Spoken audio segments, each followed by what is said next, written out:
Ladies first. Okay, and with us is State Senator Holly Shepesi.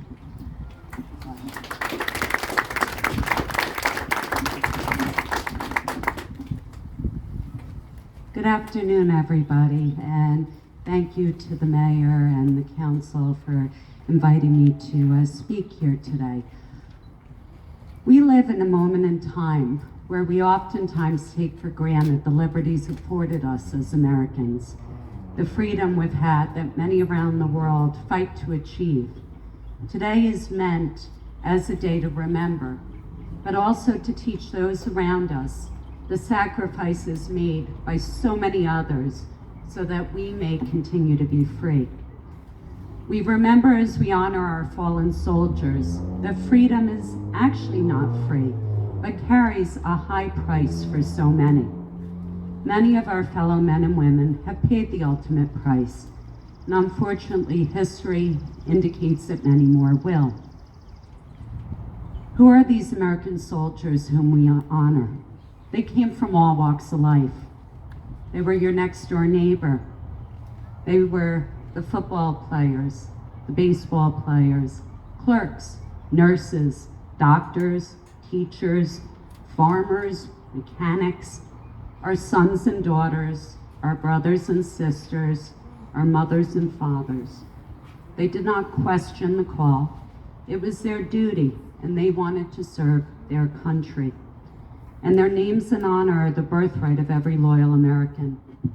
In their youth, in their strength, their love of country, they gave all that mortality can give.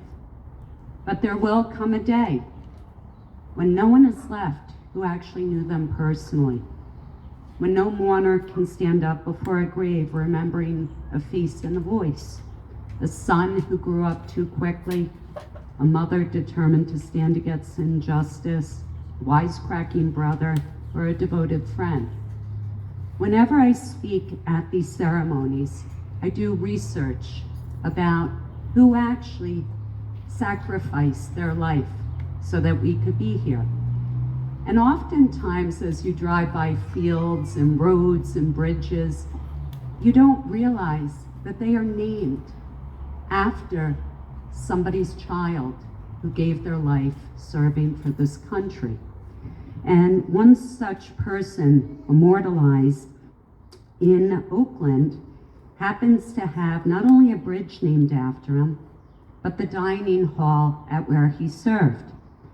Sergeant Peter Richard Cressman was killed in action on February 5th, 1973, when the aircraft that he had been assigned to, he was serving as an airborne war systems operator, and it was down by enemy fire over southern Laos.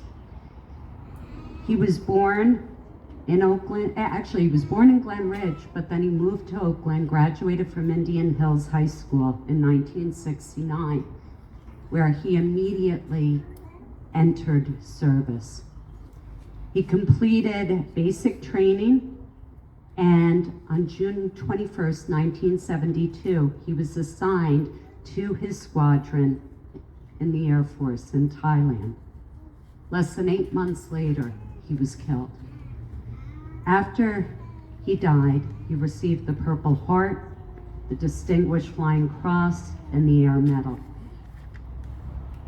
In 1996, Goodfellow Air Force Base renamed one of its dining facilities in his honor. And if you go through Oakland, there's a bridge named after him over the Ramapo River. It's amazing, even in my hometown, we have a field that I'm at almost every day as mom. And until I started researching why that field was named such, I had no idea.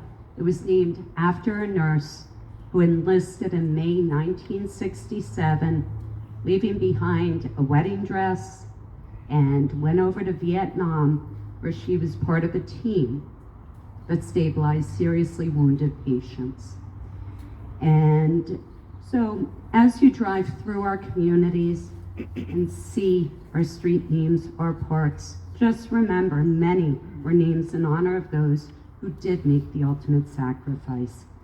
And we are here today to honor them every year, to ensure the day will never come when America forgets. Our nation and the world will always remember what they did, for what they stood, their victories to liberate, not to conquer, preserve the future of humanity. And they belong to history as the greatest examples of patriotism.